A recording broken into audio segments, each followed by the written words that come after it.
welcome to Friday Sews. This is Sewing Seams with Deb, and we're going to talk about what's been going on and what I've been doing this week. So welcome back, and a very warm welcome to those that are new. And you may have seen a previous a few things happening on my channel, and I really appreciate the comments that people are making, and I really appreciate that all those people that have been watching.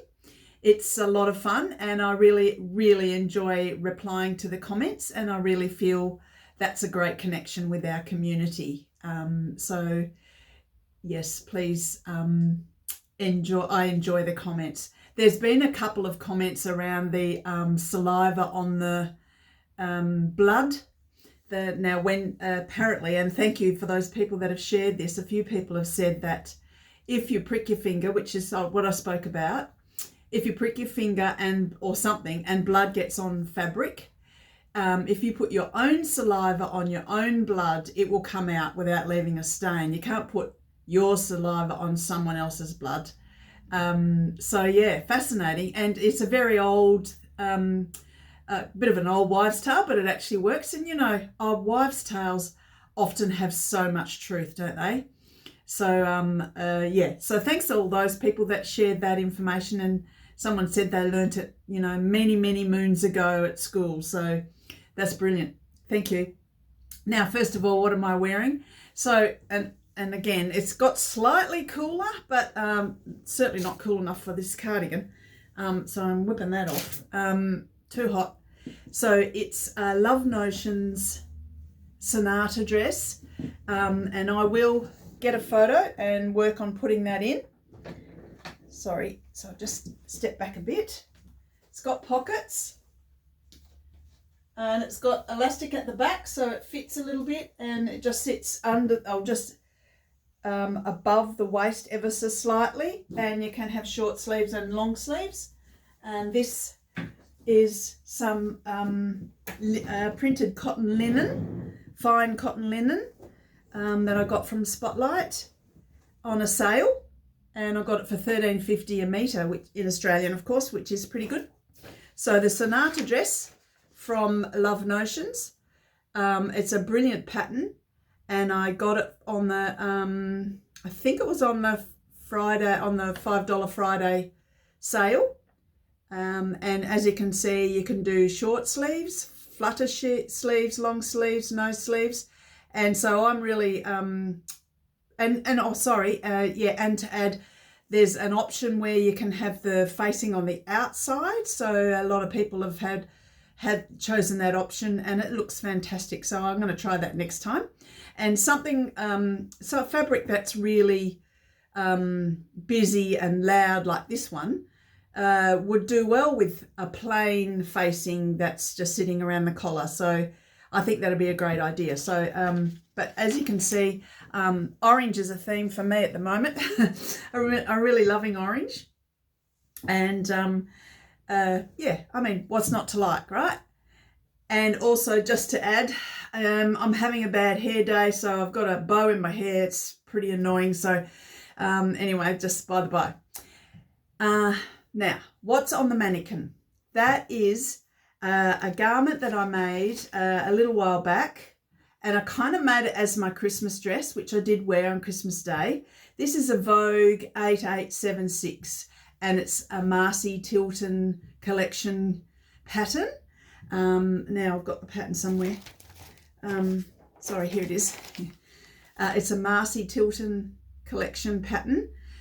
This pattern is very popular. I've seen other people mention this, and there's one or two people in my sewing group that have, in the sewing guild, that have this pattern and use it a lot. These are the line drawings. So again, because there's lots of variation to the pattern and lots of seams, you can make it so that you can have different colour panels. So you can have some matching of different or opposing sort of colours and so on. And also we've got long sleeve, short sleeve, and I made little peak sleeves. So that one there that I made is made out of an old sheet, and that's my toile, that's my practice garment.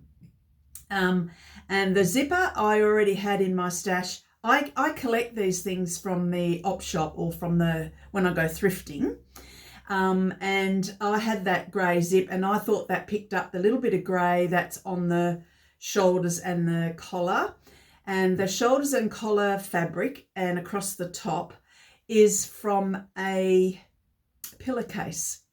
So I just was using up what I had, and I thought that would make it a bit jazzy and a bit flash. So the collar stands up or it can lay down. So yeah, that's been a lot of fun, and it's really nice to wear, and it's got fabulous pockets as well. And the Marci Tilton dress has been a lot of fun, and I can see I'm going to use that pattern a lot. And I may even reduce take the length of the dress off it and make it shorter and put buttons down the front as an option, and put long sleeves and make it a bit more of a winter top over jeans. So that's a bit of a plan for time to come. So what else have I been doing? Well, guess what? I haven't been sewing. I'm still waiting, and it's it's coming up 2 weeks for my sewing machine and my overlocker to be completed at the repairman. Well, it's actually service. I did ring, and they are very, very busy. So I'll be most grateful when they come back. And I've got some projects cut out. So I am ready to get on those machines and really gun away.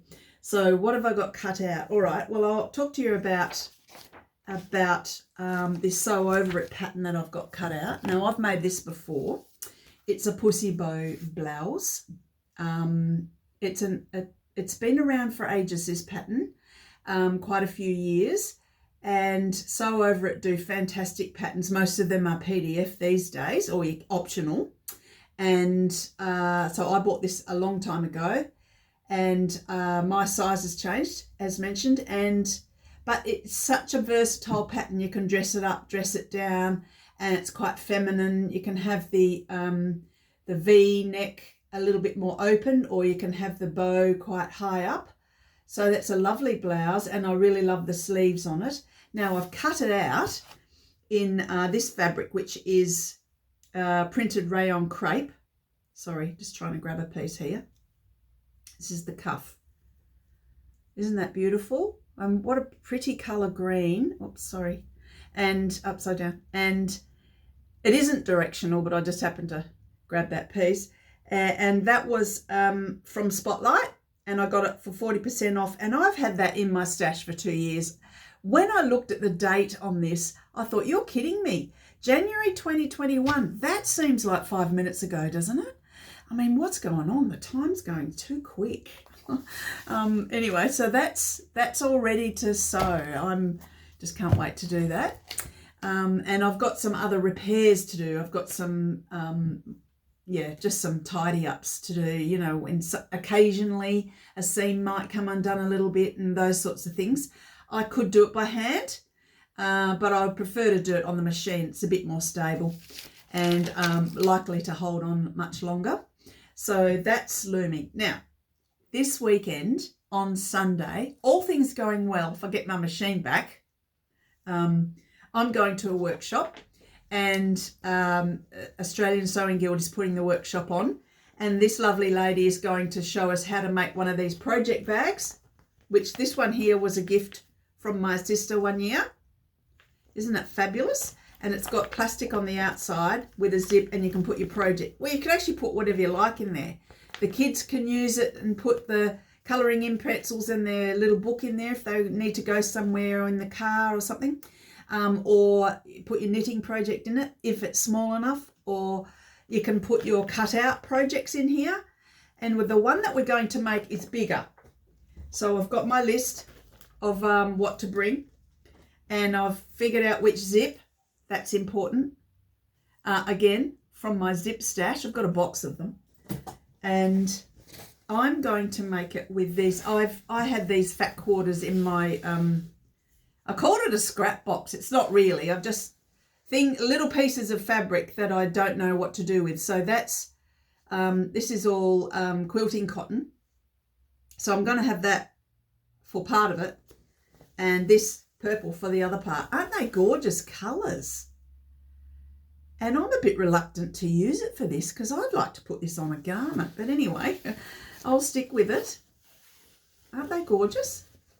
And that's the great thing about fat quarters. They're already matched in a way that you know, often you'll go into the store and you might not match that pattern with stripes, but I think it looks awesome together. So I think that's going to be a great little project bag. And so we'll see how that goes. It's going to be a lot of fun, and I think there's quite a few people going. So that's great, isn't it? I'm interested in hearing if other people have made that project bag and what colours you chose, and if you used scraps or fat quarters from your stash. If you're anything like me, I've got special fabrics that I've saved for a special project, and I'm sure we'll come to this again, that there's some, like I said, I'd like to keep that purple and put it onto a garment that I wear because I like to jazz things up. And I've got quite a few fabrics that I'm keeping for some unknown project for the future. And I'm starting to think, this is crazy. I've got that lovely fabric in there, in that cupboard, and that famous cupboard. And I may as well get on with it and make it into something and start wearing it. So that's my aim for this year, is to only use fabrics out of my stash. Good luck with that. And we'll see how we go with that little goal, or it's actually quite a big goal. Just one last thing today. I don't have a lot to report, but one last thing. I was looking through my books when I was looking for this book. Remember that? We talked about that one. Oh yeah, that's hilarious. And it's old. That creative sewing book. I found these other books that these two books I found at Oppo a long time ago, and it's about all things sleeves, how to make sleeves, and it's bought out by, it's a Singer Library book. I'll show you the other one in a minute. Check out the pictures. How gorgeous are these? And then the instructions. Little drawings.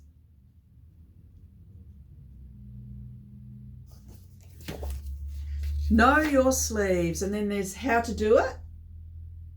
And they do a lot of tacking. We don't nowadays. We mainly use pins, but I was taught at school, don't use pins, only tack. So yeah, horses for courses. Anyway, it goes on. Just reinforcing corners, dolman sleeves, all the different sleeves, and how to do sleeve finishes. Anyway, so that's the sleeves book. How cool is it? Not that I've used it. I mean, I've referred to it a couple of times, but I just think it's interesting. So then I found that, and then there's this one, how to measure, alter and fit. And it's such a skinny book, and we all know that that's actually a big subject, isn't it? And that's the back. So obviously it was a series that Singer Sewing Library put out, and this one's about measurements, adjustments, fabric, contour fitting, bastings, and once again awesome pictures, or diagrams I should say. They're not pictures. And you know what, it's fascinating, isn't it, that what is old is new again, and nothing really changes. Like the basic of sewing doesn't change. Things like how wide the seam allowance is, how to measure, that doesn't change. And once we know how to do it, we know how to do it.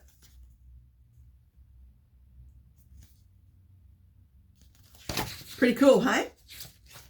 So yeah, that goes on, and yeah, talks about fabric. So I noticed that a lot of the books that come out by some of these fabulous independent people that make their own patterns, they do a great job at giving us these instructions on how to fit their patterns. And Love Notions is a great example of that, because over there at Love Notions, they're very good at giving us instructions on how to fit the pattern according to our body shape and size, and how to figure out which pattern is going to fit in regards to if you need to change the waist size, for example, according to your body measurements. So I think ultimately we will get better and better at it. We just got to stick with it and keep trying. Don't chuck it all in the corner the minute it goes all wrong. Try and be patient, and I'm telling myself this. Trying to be patient and going back to it and take my time and really enjoy the process of the creation. So that's all I've got for today. I invite you to thumbs up or like and subscribe, and I will see you all next time. Have a great week. Bye.